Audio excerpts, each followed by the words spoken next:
I don't enjoy any of the You ones loved that couples therapy. I was obsessed with couples therapy, but fuck, I would not want to be on couples therapy. Yeah.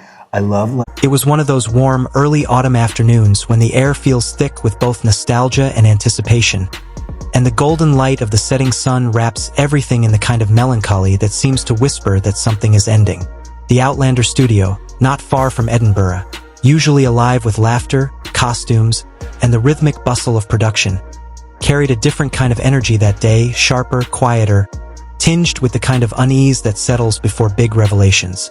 In a small conference room tucked behind the set, Sam Heughan sat in the center, a cup of hot tea between his hands, the steam rising like a veil between him and the moment he knew would change everything for the show's fans.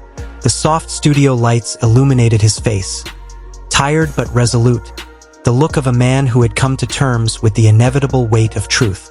Beside him stood Katrina Balfe, silent, her expression distant, her posture calm but heavy with emotion. They had just finished filming their last scene as Jamie and Claire, a partnership that had defined not only the series but also a decade of television history. The announcement that was about to come would shake the foundations of the Outlander fandom. Jamie and Claire's story, the beating heart of the series, was coming to an end. For weeks, whispers had circulated through online forums and fan pages, a slow, growing hum that split the devoted audience into two distinct camps. The first, ever hopeful, believed the separation might be the result of time travel or a new shift in the timeline, that Jamie might be lost in another era, that Claire would have to find him across centuries, or perhaps that the writers had introduced a historical twist requiring them to live apart temporarily. The second group, more pragmatic, saw the writing on the wall. Perhaps Claire would lose Jamie to death, or he would sacrifice himself in an act of love. Perhaps she would finally choose a new life, guided by duty or a spiritual awakening that made their reunion impossible. The speculations grew wild, dreams of flashbacks, hallucinations, or afterlife visions that would at least keep the memory of their love alive. But deep down, fans knew that when the truth came, it would hurt, because no matter how fantastical the Outlander universe had become, its emotional core was always achingly human. The truth came on a day that felt almost cinematic in itself.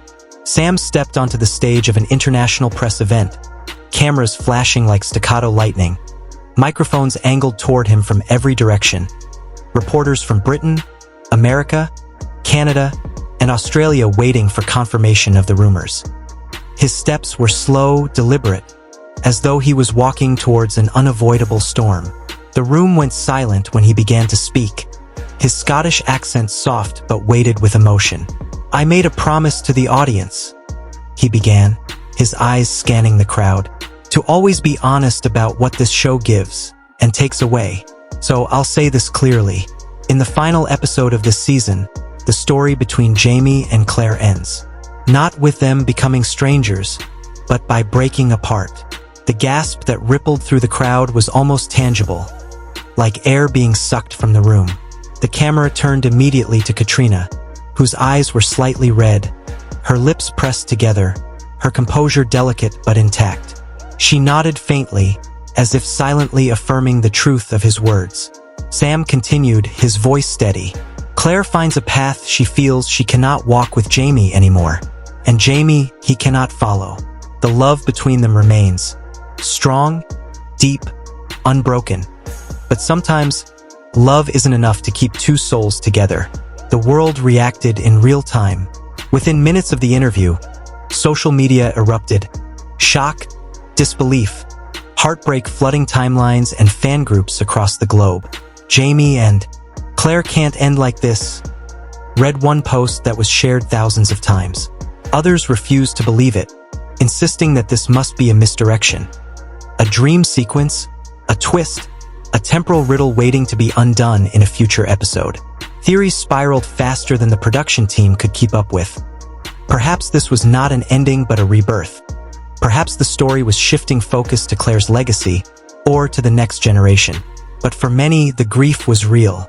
Outlander had never just been a show. It was a love story that transcended time, a mirror of devotion, resilience, and sacrifice. Fan art began to pour in, drawings of Claire standing alone at Cray Na Dun, Poems about love surviving across centuries.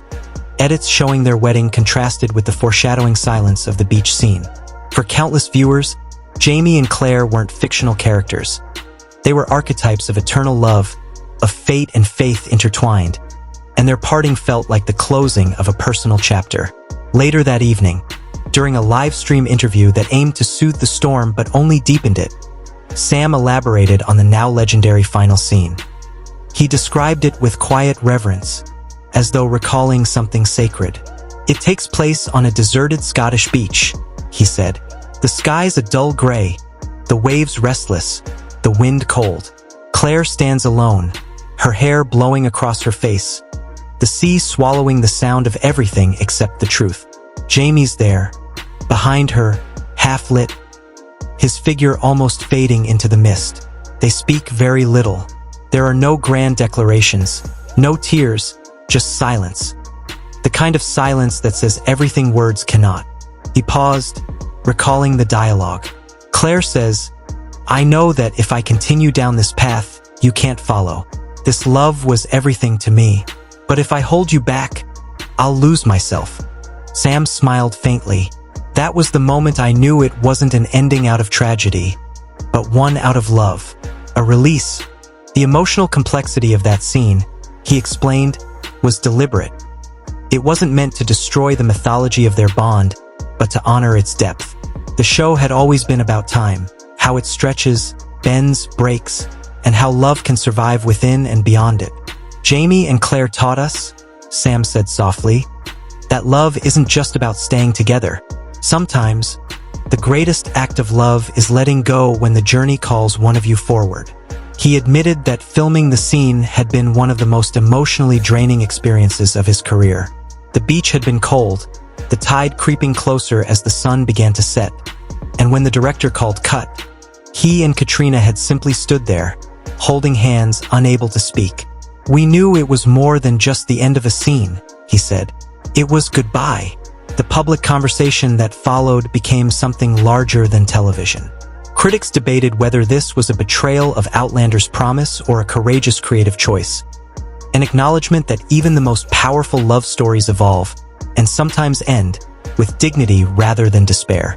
Some fans saw echoes of classic tragic romances like Casablanca or The English Patient, where love burns brightly but cannot survive the changing tides of time and circumstance. Others pointed out that the series had always mirrored the unpredictability of real life, where passion, faith, and duty often clash, and where happy endings are rarely permanent but always meaningful. In later interviews, Katrina added her own reflection, saying that Claire's decision was not one of weakness, but of growth. "She's always been a woman out of time," she said. "For so long, her love for Jamie defined her. But this ending isn't about her losing him. It's about her finding herself again. Love doesn't disappear. It transforms." Those words resonated deeply with viewers who, after the initial heartbreak, began to see the finale as something bittersweet rather than cruel. A full-circle moment for two souls who had already defied time more than once. By the time the episode aired, the world seemed to pause. Millions watched as Claire stood alone on the shore, her eyes glistening as the sea swallowed the horizon. Jamie's silhouette lingered in the distance until it dissolved into mist, a poetic image that would haunt fans for years. The credits rolled to the sound of a single violin playing the show's theme, stripped of lyrics, its melody raw and haunting. There were tears, outrage, admiration, but above all, gratitude. Because Outlander, through its final heartbreak, reminded its audience of the rare kind of love that doesn't need eternity to be eternal. And though Jamie and Claire walked separate paths, the echo of their love, across time, memory, and their best friend moves in and sort of takes care of them. And throughout this story, like tumbling over the years, it's about like... Jamie's confession comes like a quiet storm, filled with tenderness and tragedy. He admits that he loves Claire more than anything he has ever known. More than life, more than home, more than time itself. But he also understands that love cannot imprison a soul that is meant to wander. "There are dreams," he says, his voice breaking softly. "There are missions, and there are souls that cannot be bound by love if it means losing themselves." His words carry the painful wisdom of a man who has lived through centuries of sacrifice. Claire stands before him, her eyes shining with tears that she doesn't wipe away. For a moment, she looks as if she might turn back, might take it all back, but she doesn't. She nods, trembling, and turns away. Jamie watches her for a long moment, then steps back, not to follow, not to hold on, but to release her with love. The waves crash against the shore as she walks away, her hair whipped by the cold wind, her shoulders shaking slightly, and yet her gaze remains steadfast. The gaze of a woman who has chosen to continue her journey, even if it means walking alone. The camera lingers on her as the sea roars behind her, capturing the raw beauty of both loss and strength. A woman who is breaking but unbroken. Sam Heughan later explained why he chose to reveal this truth before the season aired, knowing full well that it would send shockwaves through the fanbase. He said that the audience deserved honesty, that they should be emotionally prepared rather than blindsided. People love Claire and Jamie as if they're real, he said. They've invested their hearts in them.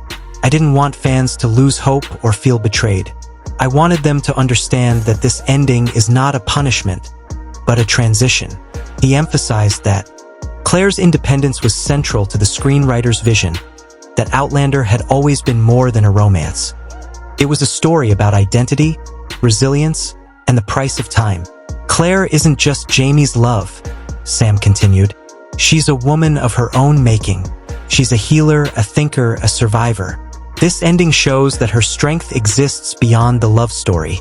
He went on to say that not all love stories are meant to end in happily ever after. Some are meant to live on in memory, a love that shapes who we are, even when it no longer walks beside us. In a private interview afterward, Katrina Balfe spoke openly about her emotions upon hearing Sam's announcement. When I first read the script, she said softly, it felt like my heart was being torn apart. Claire loved Jamie with every part of her being. No one can deny that. But I also understood, as painful as it was, that Claire needed her own path. I cried, not because it was tragic, but because it was true. She described the ending as deeply personal, an act of liberation disguised as heartbreak. Claire isn't abandoned, she said. She's choosing between keeping the person she loves and keeping herself. And for the first time, she chooses herself. That's not loss, that's courage. When asked whether she would continue in the next season without Sam, Katrina smiled faintly and said, if Claire still has a voice, if she still has value and something to say about life, then yes, I will continue. Claire's solitude doesn't mean weakness. It means evolution. She spoke about her hopes that the next season would explore Claire's inner world, her reflections, her healing, and her rediscovery of purpose. If Claire can narrate her own life, if she's allowed to grieve and grow, then I still want to be her, she said, her tone filled with quiet conviction. The aftermath among fans was immediate and intense. Social media became a storm of heartbreak, disbelief, and debate. Some felt betrayed, questioning how a love that had endured war, time travel, and death could simply dissolve into silence. We've spent years believing in their forever. One fan wrote, how can it end like this? Others, however, saw the beauty in it, that even the greatest love stories must eventually face the truth of change. Critics and analysts called it a bold and necessary decision, applauding the writers for refusing to take the easy path of eternal romance. One British critic wrote, Outlander has never been about happy endings. It has been about truth that love, like time, transforms. Claire's freedom is the final act of love Jamie could give her. The academic discourse around the finale began framing it as a turning point for female characterization in period dramas. No longer defined by the men they love, but by the choices they make when love must be set free. Claire's decision became a symbol, not of abandonment, but of autonomy, proving that even when love ends, its influence endures as strength, memory, and grace. Behind the scenes, the atmosphere within the Outlander team was no less turbulent. Writers, producers, and cast members held long meetings to discuss how to carry the story forward without Jamie's physical presence. Some were worried that removing the show's central romantic thread would alienate loyal viewers. Jamie and Claire's chemistry was lightning in a bottle, one producer admitted. It's the emotional core we built everything around. Others, however, believed that this was the perfect opportunity to expand the narrative and take creative risks. The next season, they said, would dive deeper into Claire's psychology, her grief, her wisdom, and her legacy. For Katrina, this meant having more creative control, greater input into her character's emotional development, a voice in how Claire would be portrayed as a woman rebuilding her world. We wanted to respect her instincts, said one writer. Katrina understands Claire on a level that no script ever could. As production moved forward, the entire crew began to see the change as both an ending and a rebirth. Outlander was shifting from an epic love story to something quieter but equally powerful. A study of endurance, the echoes of love, and the courage to live after goodbye. And though Jamie and Claire would no longer share the same screen, their connection, carved across time, soul, and story, would remain the invisible heartbeat of the series, reminding everyone that love,